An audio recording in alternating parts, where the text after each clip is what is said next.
606 عیسوی بامطابق 20 جمادی الثانی 18 دسمبر کو اللہ پاک نے اپنے محبوب حضرت محمد مصطفیٰ صلی اللہ علیہ وآلہ وسلم کو جنتی عورتوں کی سردار فاطمۃ الزہرا سلام اللہ علیہا عطا کر دی۔ عرب میں یہ رواج تھا کہ جب کوئی بچہ پیدا ہوتا تھا تو اسے دائی کے حوالے کر دیتے تھے تاکہ وہ اس کو دودھ پلائے، اس کی پرورش کرے، لیکن بی بی فاطمہ زہرا سلام اللہ علیہا اللہ کے رسول صلی اللہ علیہ وآلہ وسلم اور بی بی خدیجۃ الکبریٰ کو اتنی پیاری تھی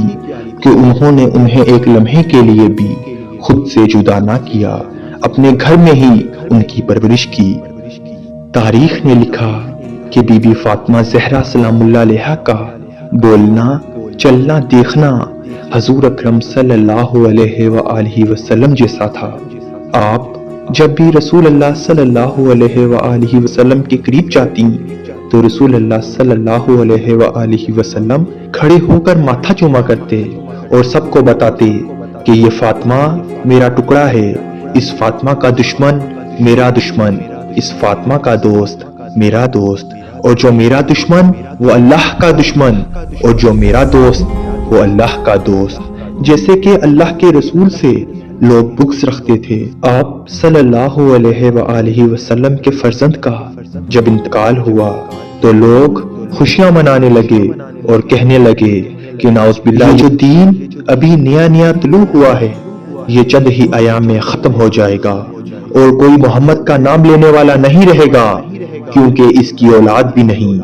عرب میں جتنے بھی قبائل ہیں وہ اولاد سے چلتے ہیں، تو اللہ نے حضرت محمد صلی اللہ علیہ وآلہ وسلم پہ یہ وحی نازل کی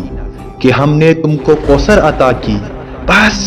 آپ اپنے رب کے لیے نماز پڑھا کریں اور قربانی دیا کریں، بے شک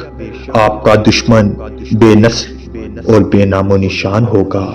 تو آج ہم اس زمین پہ دیکھتے ہیں آج بھی اللہ کے رسول صلی اللہ علیہ وآلہ وسلم کی پاک مقدس بیٹی بی بی فاطمۃ الزہرا سلام اللہ علیہا کی اولاد سید و سادات کے نام سے پوری دنیا میں نظر آتی ہے۔